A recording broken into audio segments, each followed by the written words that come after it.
One of the easiest ways to make sure that we are actually eating the food that we have at home, saving money, eating healthier, is to make sure that I have some pre-made ingredients. So things that make meals easier to put together, not necessarily full meals that are prepped, but prepping ingredients. So that's what we're going to do today. We are going to restock the pantry and the fridge with a couple homemade things, and we're going to start with butter. Look at all this milk. I have way too much milk. It's a problem that I am happy to have, but we do need to handle it. Now, you do not have to have your own cow in order to make your own butter. You can do this from cream from the store. But one of my top tips for making it go quicker when you're actually making the butter is I like to take the cream and leave it sitting out for about an hour. Kind of get it to a warmer temperature. It makes it so much quicker to actually whip that from the cream stage, from the liquid stage into a butter where we've got the butter separated from that buttermilk. So I am just skimming the cream off of the top of our milk. This is milk from the dairy cow that we have right outside. Such an incredible blessing. But again, you can do this with cream from the store. Now, once I get this cream separated, I am going to leave it on the counter, like I said, and so we are going to get started on something else. That's the name of the game, is just letting things sit or prep in the background while we do other things. So I'm going to be starting on some granola. Now, my family is pretty simple when it comes to granola. We're not one to like put fruit or nuts or anything like that in it. So if you want something that's really basic, this is the recipe for you. So I do about 6 to 7 cups of just regular oats and like organic, regular oats, not the quick oats. And then I am also going to do a container of these rice puffs. Now you can do Rice Krispies or anything that you want, but this is what I have on hand.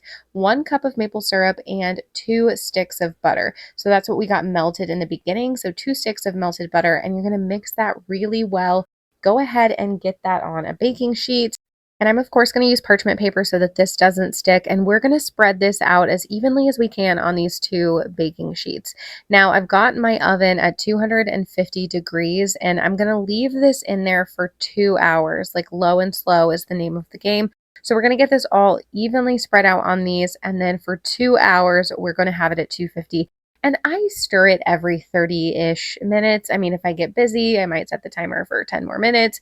It's really not that finicky of a recipe. I will go ahead and alternate the level of the oven that it's on. So, I've got it on 2 racks and I'll alternate and kind of shift them, one higher, one lower, and shift them back and forth. You know what I mean? This is one of those things that is so easy to put together, just 4 ingredients, and it can just go in the oven in the background while we're doing other things. Again, that is just the easiest way to restock the pantry. Having granola would not seem like it's that big of a deal, but when we've got as much milk as we do, we're making yogurt all the time. This is something that is so good. You can use it as a cereal, you can put it on top of yogurt, and it really makes just quick meals and snacks for the kids so much easier. Speaking of quick snacks and meals for the kids, you honestly cannot talk about a restock without talking about hard-boiled eggs. Listen, these are my hack for lots of different stuff. So this is a great snack. This is an incredible breakfast with some fruit or something like that. But it's also fantastic if you're making something like steak and maybe you want that to go a little bit further. You can just pop some hard-boiled eggs on the table too, and people can have a little bit of steak, a few eggs. I know that might sound crazy, but it works really well for my kids. It's also really nice if you have somebody that doesn't like the item that you're serving. We can just pull those out and it is still a full meal for everybody without me getting fussy, because I am not about to make 2 meals. Look at this guy. What a sweetie. He was trying to mess with the tripod, so I had to redirect with a hug. But the next thing that we're going to do is get some chicken in the Instant Pot. So this is one of the ones that we raised ourselves. I will go ahead and in the description leave a link to how we process our chickens. We have a whole series on that. But one of the things that I like to do is when I cook this in the Instant Pot, I'm going to put a ton of water in here. I'm going to almost cover it with water, get lots of seasonings in there, all of that, of course, garlic, pepper, salt. I think I did some onion powder, but I'm going to put a lot of water. What that will do is it will keep the chicken moist while it's cooking in the Instant Pot, but it is also going to just make broth at the same time. So we're not going to be pulling the bones out and needing to make broth again, which you could do. But if you just need some broth in the fridge really quick, just add a lot of water to the Instant Pot when you're making that, and you will have broth ready to go. So we're going to kill 2 birds with 1 stone on that. I'm going ahead and stirring up this granola and getting it back in there. I'm doing this a couple times during the 2 hours. We've got our hard-boiled eggs done. And I'm telling you, if you are sleeping on hard-boiled eggs for your kids, it is such a game changer. It really, really helps out with picky eaters. Now, if your kids don't like eggs, this is obviously not going to help you, but this is so nice because if you've got a loaf of bread, some cheese, some fruit, some hard-boiled eggs, you can make a meal with that in a pinch. Now, another tip I wanted to share is I've got my kids going ahead and helping me with the green beans. So they're snapping off the ends, and we are not canning today, but I am doing canning prep. So one of my favorite things for getting our canning done with little kids is to get it prepped the day before and then can it the next day. It doesn't seem like that big a deal to snap the ends off, get it washed, do all those things, and then go ahead and move into canning. But honestly, it is a big deal to me. It seems super overwhelming to do all of that while also trying to tend to the children. So my biggest thing is I just prep everything before and then can it the next day.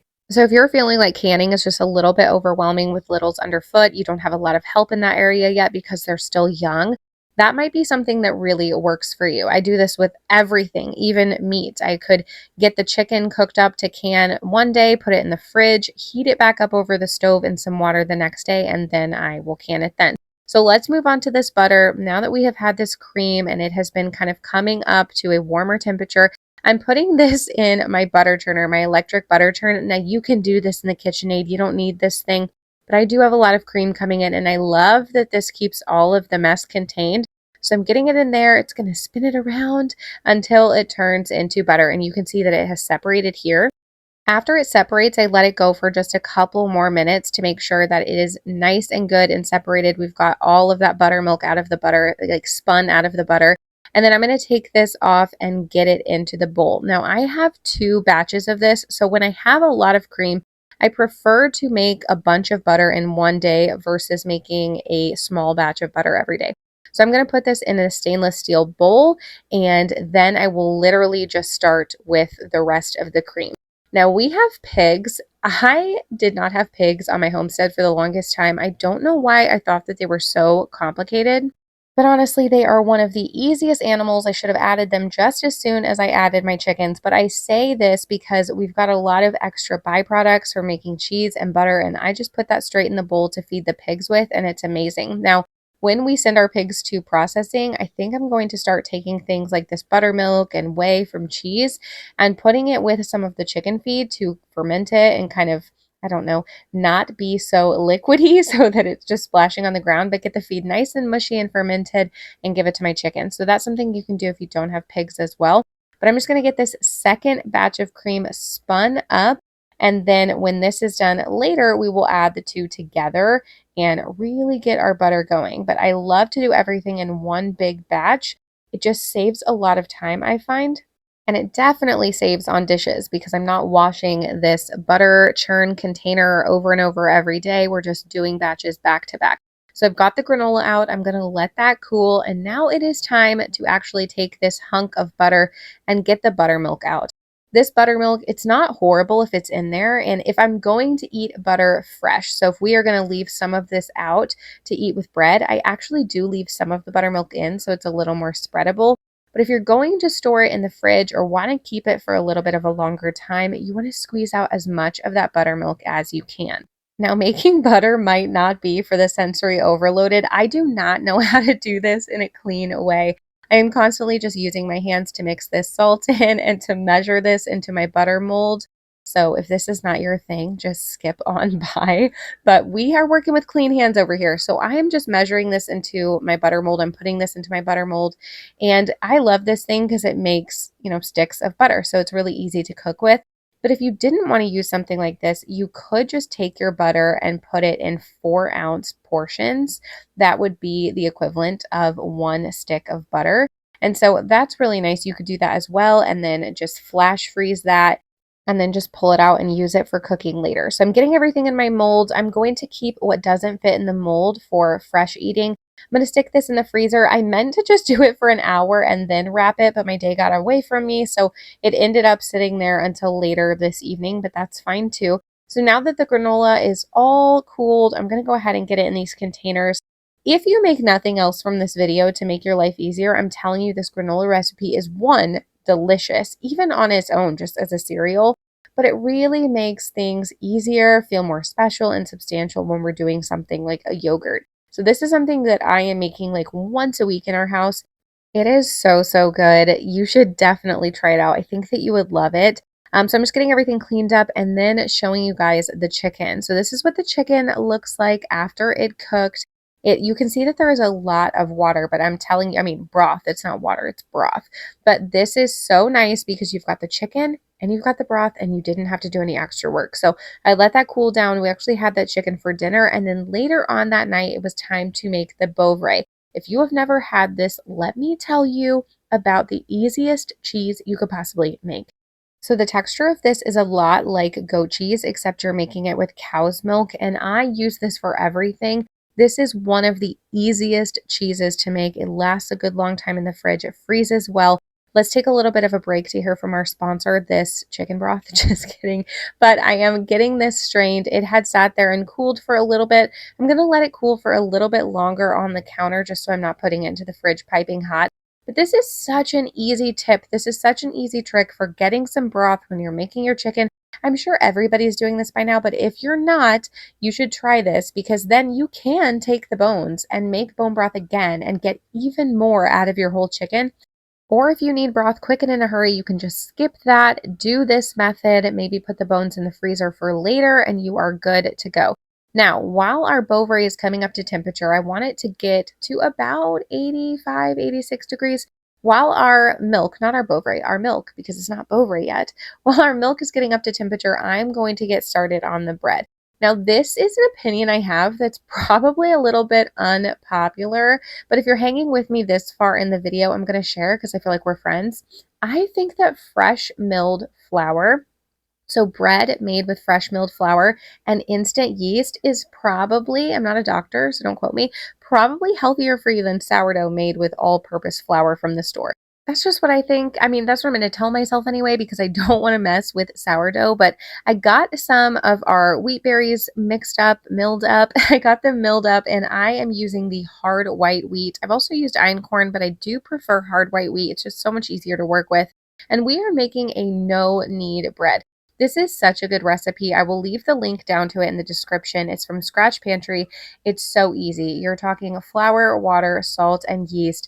You're just mixing this bad boy up, and then you're going to leave it. You're just going to leave it on your counter, and it gets so nice and airy and fluffy. It even has kind of a fermented taste because of how long it's sitting on the counter overnight. It's just so good. There's a lot of different recipes that we use, but this one is just one of those that's so incredibly easy, and the results that you get from it are just wild. So I'm mixing this up, and then we'll bake it in the morning. Again, really easy in the morning, no knead bread overnight. I mean, what more could a mom ask for? So I'm going to go ahead and get this mixed up. And then while our Bovre, it's still coming up to temperature, the milk is, it's just a slow burn, just bringing it up to temperature really slowly. We are going to take this butter out and get it wrapped. Now, to expose myself and show you one of the most ridiculous things that I do is I wrap this with this adorable little honeybee wax paper. This is completely unnecessary. You could use parchment paper. You could take these and just straight up put them in a Ziploc bag. I do think that wrapping them in a wax paper, a parchment paper, something like that, and then putting them in a bag in your freezer, those two layers, in my, uneducated opinion, I think that that is going to keep it it's going to keep it storing longer and better because you've got the two layers. But one thing is for sure, you do not need to wrap it in this adorable honeybee wax paper. Extra points if you do, but you don't need to. So now our Bovre is getting very close to temperature. You can see we're at about 82, and I'm going to take this out when it hits around 85, 86, 87, somewhere in there, and I'm going to take it off the heat. At this point, we're going to add in a mesophilic culture. I'm going to add in a packet, let it sit for about 3 to 5 minutes. I've got a recipe that I follow for this. There are tons that are very similar online, but I'll share the one that I like best down in the description. Going to stir the culture in and then add the rennet and water mixture. Now, when you're stirring, you want to use more of an up and down motion than you're used to. You can still go around, around the pot, but you want to keep it kind of up and down as well. It's really going to allow everything to get to the bottom of the pot and really go through all of that milk.